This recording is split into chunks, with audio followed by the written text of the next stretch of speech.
City areas में जहाँ जहाँ भी पानी की कमी है वहाँ पर हमने जा कर के वाटर का प्रेशर भी चेक किया है। और ये ज़रूर है कि गर्मी के सीज़न में पानी का जो इंटरवल है, जी बिल्कुल, जो तेज़ गर्मी इस बार समर्स में पड़ रही है उसके लिए हमारी जो पेयजल की व्यवस्था और विद्युत की व्यवस्था मुख्य रूप से सुचारू रूप से चलती रहे, इसके लिए अधिकारियों द्वारा कार्रवाई की जा रही है। हमारे जो एडमिनिस्ट्रेटिव ऑफिसर्स हैं और पीएचईडी के ऑफिसर्स हैं वो रेगुलरली जो वाटर सप्लाई है उसको रिव्यू भी करते हैं। हम खुद भी जाकर के फील्ड में चेक करते हैं कि जो हमारे रिकॉर्ड में वाटर डिस्ट्रीब्यूशन आ रहा है वो एक्चुअली वास्तविकता में लोगों के घर में उनको इतना पानी मिल रहा है या नहीं।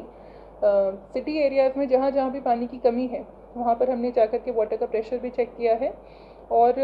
ये ज़रूर है कि गर्मी के सीज़न में पानी का जो इंटरवल है वो बढ़ गया है, लेकिन उस इंटरवल को और रिड्यूस करने के लिए और प्रेशर से वाटर सप्लाई इंश्योर करने के लिए काफ़ी कार्रवाई की गई है। अजमेर ज़िले में गत 1 माह में 1100 इलीगल कनेक्शंस काटे गए हैं और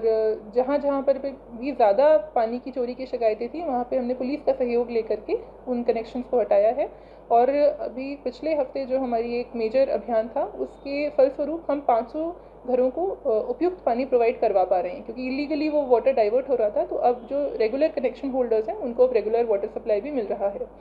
इसी के साथ साथ पेयजल की आपूर्ति और बढ़ाने के लिए हमने राज्य सरकार से भी निवेदन किया है और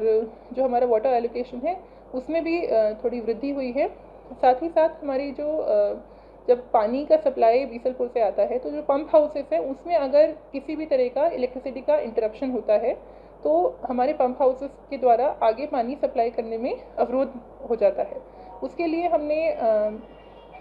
विद्युत प्रसारण निगम लिमिटेड के जो हमारे चीफ इंजीनियर साहब हैं उनसे मैंने पर्सनली बात करके उनको ये ट्रिपिंग की समस्या से अवगत भी कराया है और उन्होंने हमें आश्वस्त भी किया है कि उनके द्वारा सभी लाइन्स का रेगुलर मेंटेनेंस भी किया जा रहा है और जहाँ पर भी ट्रिपिंग की ज़्यादा शिकायत आ रही है वहाँ पर ऑल्टरनेटिव व्यवस्था भी की जा रही है। तो उसके उपरांत हमारे यहाँ ट्रिपिंग की जो शिकायतें वो काफ़ी कम हो गई हैं और अब पंप हाउसेस रेगुलरली संचालित भी हो रही हैं और जो पानी का डिस्ट्रीब्यूशन का इंटरवल है वो भी रिड्यूस हुआ है। साथ ही साथ हीट वेव को देखते हुए हमारे सभी मेडिकल जो इंस्टीट्यूशंस हैं,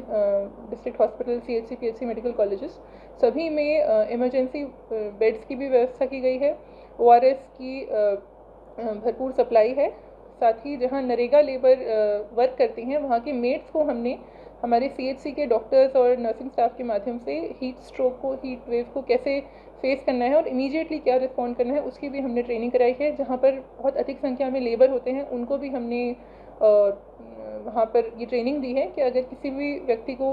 हीट स्ट्रोक, बहुत तेज़ गर्मी से अगर वो पीड़ित हो जाता है और उसमें इमीडिएटली हमें क्या रिस्पॉन्स देना है उसके बारे में उनको अच्छे से ट्रेन किया गया है। तो पूरी तरह से प्रशासन और जो हमारे लाइन डिपार्टमेंट्स हैं वो प्रयास कर रहे हैं कि इस गर्मी के मौसम में लोगों को असुविधा ना हो और उनकी अगर कोई भी रिक्वायरमेंट है वो इमीडिएटली अटेंड भी हो जाए। Thank you.